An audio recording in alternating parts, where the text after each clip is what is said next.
I watched all 12 episodes of the recent Netflix show Oddballs, and I came away thinking that it was bland. Now, I understand that sounds harsh for a show like this, especially in its first season, but I bring forth 3 glaring issues with Oddballs that go from easily fixable to the most damning. If you are a writer, one of the biggest tells that your story is bland is if your main character lacks a strong identity. Thanks? This means so much to me. This is James, the main character of Oddballs, and he has an identity issue within the season. Take behind frenemy lines. This entire episode revolves around James struggling to confront his new friend Echo about the mess, being very passive-aggressive about it. What? Nothing. Everything's fine. While James evokes an air of confidence around his best friend Max when speaking about confronting Echo about her uncleanliness, he bottles his issues up. This would make you believe that James is a shyer person when it comes to expressing feelings, particularly when there's an element of conflict involved. However, just 3 episodes earlier, James had no issue confronting Echo about cutting a line. No way we're letting you front cut us. Am I right? I'm here on a mission, and there's nothing you can do to stop me.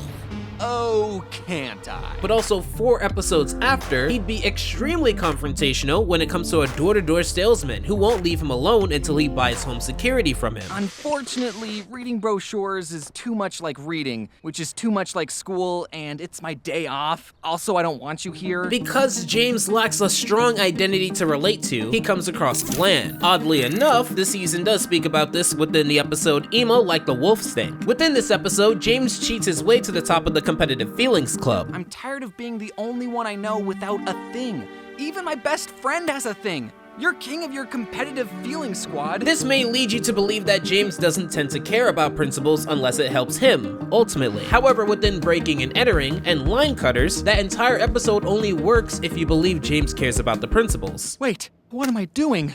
If I eat these ribs, then I'm no better than those cutters upon whom I've frowned. But do you know what makes this 2 times worse? When you have a bland character go on a bland adventure. Wanted Dead or a Fly is your typical character thinks they've killed or destroyed something and avoid the consequences type episode. You know how there's always those moments when said guilty character thinks other people are hinting that they know of said crime? Here's a fly, your outfit's pretty fly. Did you know your fly is down?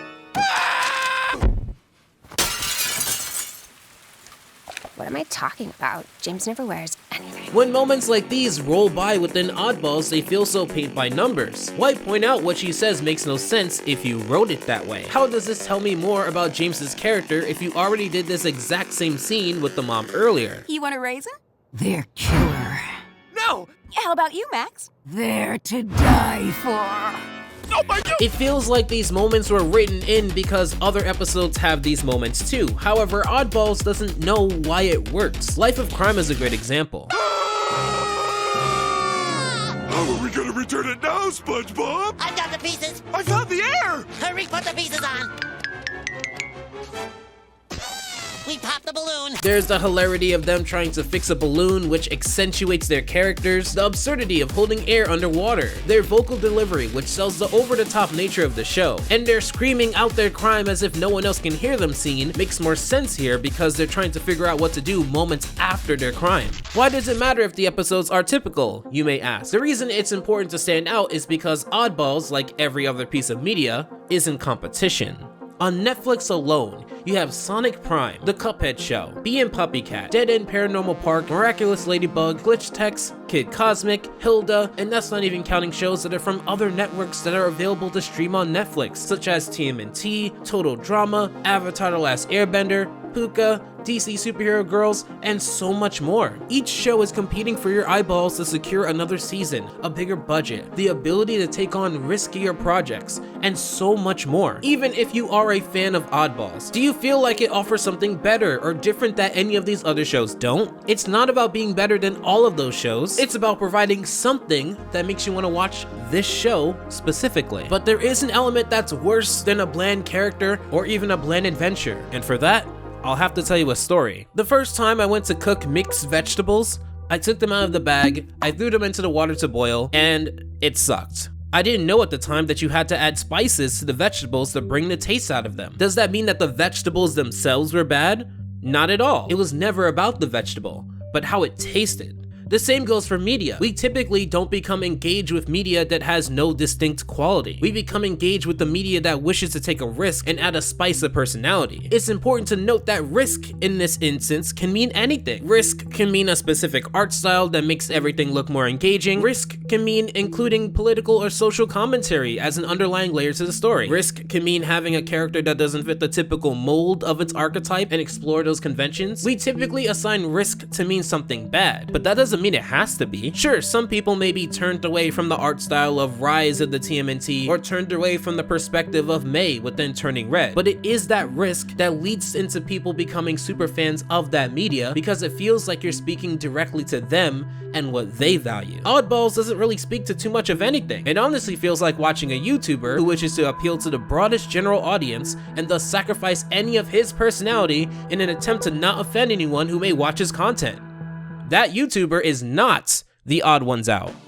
Let's speak about the elephant in the room. One of the appeals of Oddballs was that it was made by someone who is very popular on YouTube. There are several talented artists across the platform with incredible ideas that will never get that kind of deal. And for that reason, more than anything else, I feel like it's extremely damning that Oddballs is so mild. I took the most recent video that the Odd Ones Out released. The internet changed me, and just in those first few minutes, I was blown away. Were we as a society more connected with the people we knew in the real world?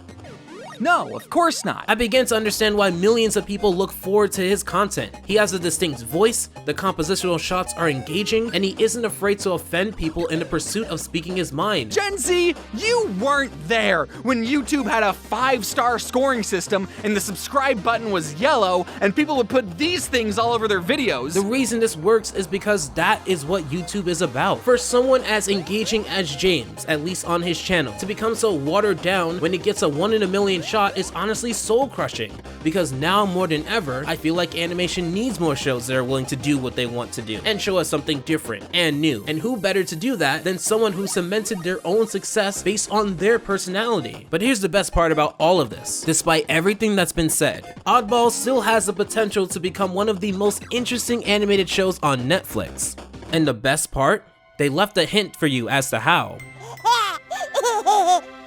So that's how babies are made. This is Toasty, a sentient toaster that comes alive during the events of the first episode. We learn through the events of Line Cutters that Echo comes from a future where all food is destroyed, and she'd never learned what the food of today tastes like. She mentions that the future is dystopian, led by a mysterious evildoer named Professor Dumas. Towards the 12th episode, Nugget Nonsense, an episode about cloning dinosaur-shaped nuggets, which brings them to life, James mentions offhand that this isn't his first rodeo with bringing things to life. He's also done it with a toaster. And that's when we learn about who Professor Dumas is. That's him! Emperor Toasty! He led the uprising of appliances that ruined food forever! Hear that, James? Our boy is an overachiever. You're the Dumas. You're the reason the food future sucks so much! If Oddballs wants to become a show remembered for years to come as one of the better Netflix animated shows, it will depend on how this storyline between James, Toasty, and Echo is handled. The choice is in your hands. Will this be a wild ride or a mild ride?